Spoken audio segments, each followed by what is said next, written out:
Hi, and welcome back. I'm Hector with Meistergram, and in this video I'm going to show you how to hoop a hat using the cap station that comes included with your machine. First, we'll need to locate a position where we can mount our cap station. The cap station comes with a C-clamp built into it. This means that we can clamp this on either to a table or even to the stand that comes with the machine. In this video, I'm going to show you how to attach it to the stand on our Gem PR-1500. First, go ahead and open the screw to give you enough gap so you can go ahead and clamp this onto the stand. I'm going to clamp it onto one of the corners. I'm going to slide it on, and then using the screw, I'm going to go ahead and tighten it into position. Once you've attached your station properly, go ahead and locate one of your cap frames. You'll notice the cap frame has a tab with a center mark. We'll use that to align our cap frame to our cap station. Simply take your cap frame and slide it onto the cap station. Lock it in place. If you haven't already, make sure that you open your band.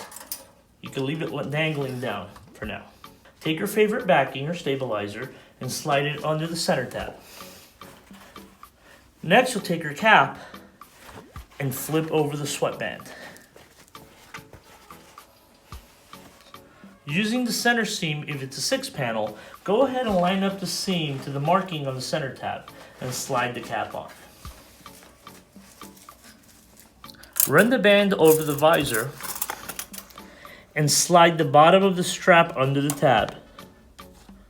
Once you've slid that under the tab, go ahead and move the cap forward. Take the top of the strap and wedge it into the seam between the panels and the visor. Continue by aligning the strap all the way to the right side of the hat. Next, take the clip and lock the latch onto the clip. Now here's a quick tip. Since we'll get some pull from locking the latch into place, we recommend sliding the cap over just about 1/8 of an inch.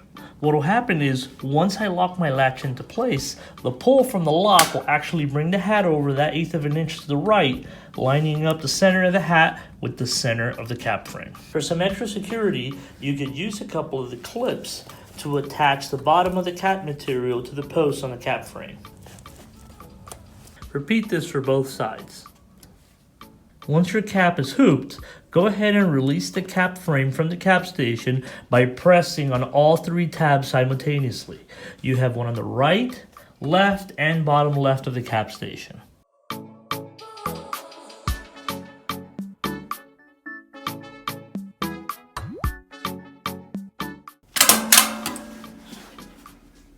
Double check that your cap is nice and neat and that it's attached all the way around evenly. And make sure that your stabilizer is nice and flat around the embroidery area. Your cap's now ready to go on your machine so you can start embroidering. I hope that you found this video useful with hooping caps. If you like what you see, press on the like button. Don't forget to subscribe to the channel to see more videos and turn on your notifications. Until next time, see ya.